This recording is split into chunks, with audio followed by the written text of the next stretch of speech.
आमचे दोन्ही संसद रत्न सुप्रियाताई सुळे आणि डॉक्टर अमोल कोल्हे हे मोठ्या विजयानं आज विजयी होत आहेत, फरकाने विजयी होत आहेत.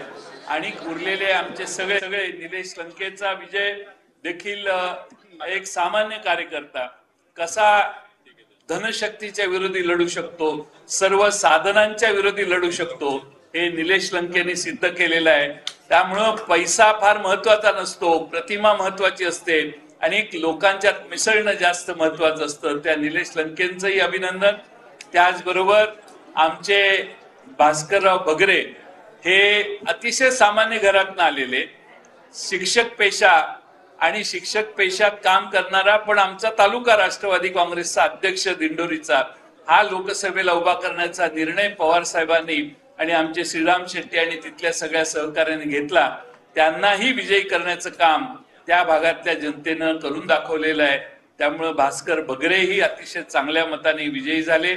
बाळ्या मामा म्हात्रे हे आमचे भिवंडीचे उमेदवार, त्यांच्यासाठी थोडासा आम्हाला जागा मिळवणं अवघड झालं, पण जागा जिंकणं सोपं झालं. कारण बाळ्या मामा म्हात्रे हे प्रचंड ताकदीनं त्या ठिकाणी त्यांनी प्रचार केला, काम केलं आणि त्यामुळं मला खात्री आहे की आमचे माळशिरस म्हणजे माढा लोकसभा मतदारसंघाचे धैर्यशील मोहिते पाटील हे सगळंच घर पूर्वीपासून पवार साहेबांना मानणार होतं, पवार साहेबांच्या श्रद्धा होती.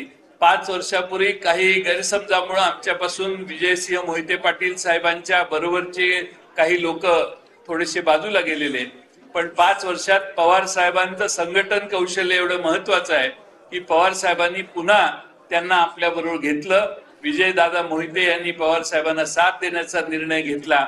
महाराष्ट्राचं चित्र बदलायला त्याची एक मोठी मदत झाली आणि आज धैर्यशील मोहिते पाटील ही मोठ्या फरकाने विजयी झालेले आहेत. आमचे अमर काळे हे वर्ध्यातून विजयी झालेले आहेत. अमर काळे हे अतिशय कमी बोलणारे पण सगळ्या लोकांना मान्यता असणारे उमेदवार म्हणून आम्ही त्या ठिकाणी उभे केले, तेही विजयी झालेले आहेत. असे आमचे 7 उमेदवार हे चांगल्या मताने जनतेने विजयी केलेले आहेत. आम्हाला मनात सल आहे ती सातारचा पराभव आमचा निसटता पराभव आहे. कारण पवार साहेबांना मानणारे सातारा जिल्हा आहे, पण थोडीशी गहाळपणा झाला आणि आमची ती सीट आम्ही पराभूत झालो. आमची सीट तिथं पराभूत झाली. आमचे शशिकांत शिंदे पराभूत झाले. याचं दुःख आम्हा सगळ्यांना आहे. त्याचबरोबर आमचे त्याच पद्धतीनं बीडची सीट लढाई करते श्रीराम पाटील नौखे उमेदवार होते, त्यांनी रावेरला चांगली लढत दिली. असे आमचे 10 उमेदवार आज त्यांचा निर्णय होता, त्यातले 7 विजयी झाले. महाराष्ट्रातल्या त्या सगळ्याच भागातल्या जनतेचे मी मनपूर्वक आभार मानतो.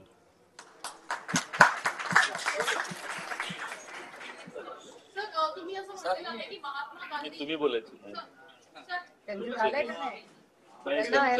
मिरवणुकीला जायचं, इथं बसून ते बोलणार आहेत. तुम्ही मुलाखत घ्या.